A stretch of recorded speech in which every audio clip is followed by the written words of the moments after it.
Right, this time we want a particular solution to this equation. First, we need linearly independent solutions to the homogeneous equation. Well, first let's note this is probably almost certainly going to be better to write as 16 over cosine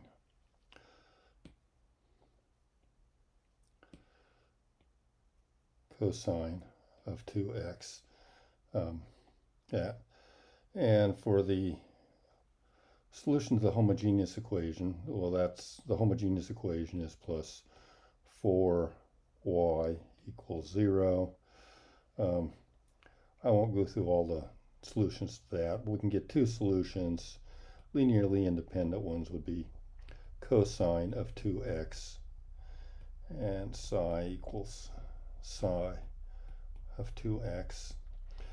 And then our variation of parameters equations look like, well, y is going to be u cosine 2x plus v sine 2x, and where the equations defining the derivatives of u and v are cosine 2x u prime plus sine 2x v prime equals 0.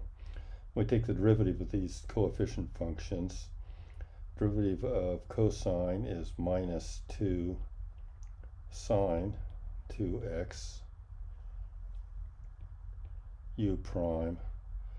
Derivative of sine is going to give me a plus 2 cosine 2x v prime, and that's equal to the my non-homogeneity term here.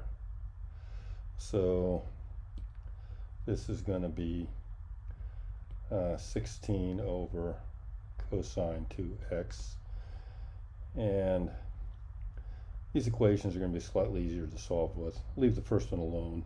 Let's divide the second one by 2 so that this becomes cosine 2x u prime, or you can solve this any way you want.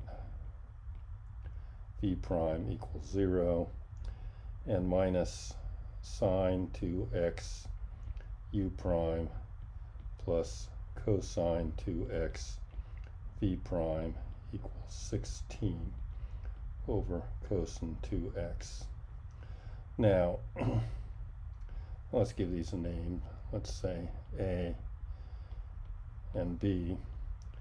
Probably the easiest thing to do is look for the first one is to look at cosine 2x times equation A plus sine 2x times, let's see, is that what I want to do? No, I'm going to, my goal is to cancel out these two terms.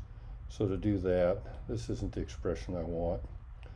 I want to make the coefficients the same, so it's going to be sine 2x A plus cosine 2x times B.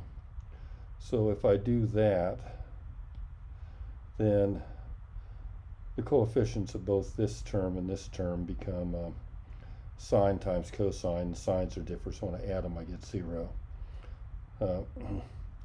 And over here I'm going to have a sine squared, and over here I'm going to have a cosine squared. So this is going to become, well, 0 u prime plus sine squared 2x plus cosine squared 2x times v prime. And let's see, I've multiplied the second equation.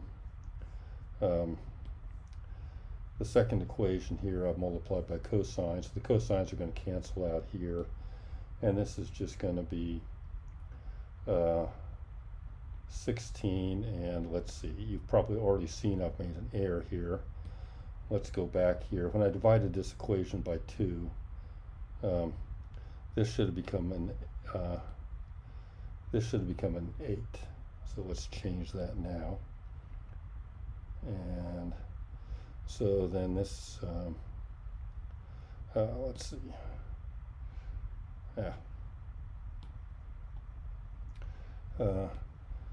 when I multiply through by that cosine, that's just going to become 8. So this whole thing just simplifies down to v prime equals 8, and that's an easy enough integral to do. 8 dx is just 8x. So we're halfway there now. Let's look at our equations again. This time I want to get u. So I am going to want to cancel out these second terms. So I am going to take a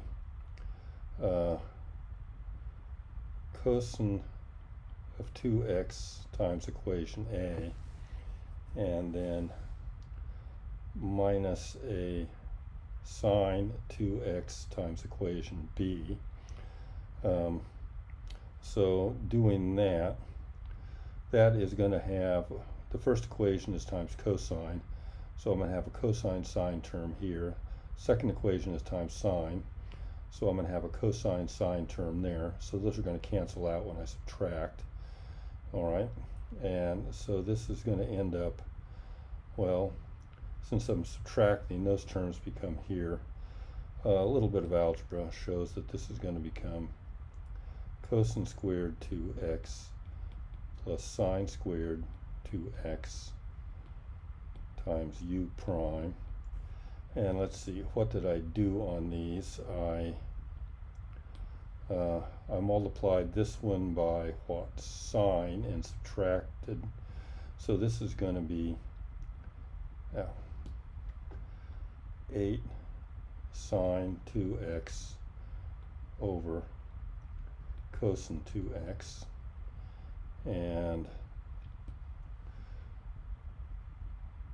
so our favorite trig identity, this simplifies this part down to u prime now, is 8 over sine 2x over cosine 2x. So u is 8 times the integral of sine 2x over cosine 2x dx. And you can do this usually easy enough doing a u substitution, which I'll call t here because I've already got u for something, equal cosine 2x, or you can just use Wolfram alpha or something to get that this turns out to be, oh, let's see, I subtracted here. This should be a minus. This should be a minus also. Minus 8 times, when I do this integral, it's minus 1/2 the natural log of cosine 2x, which just gives me 4 ln of cosine 2x. All right.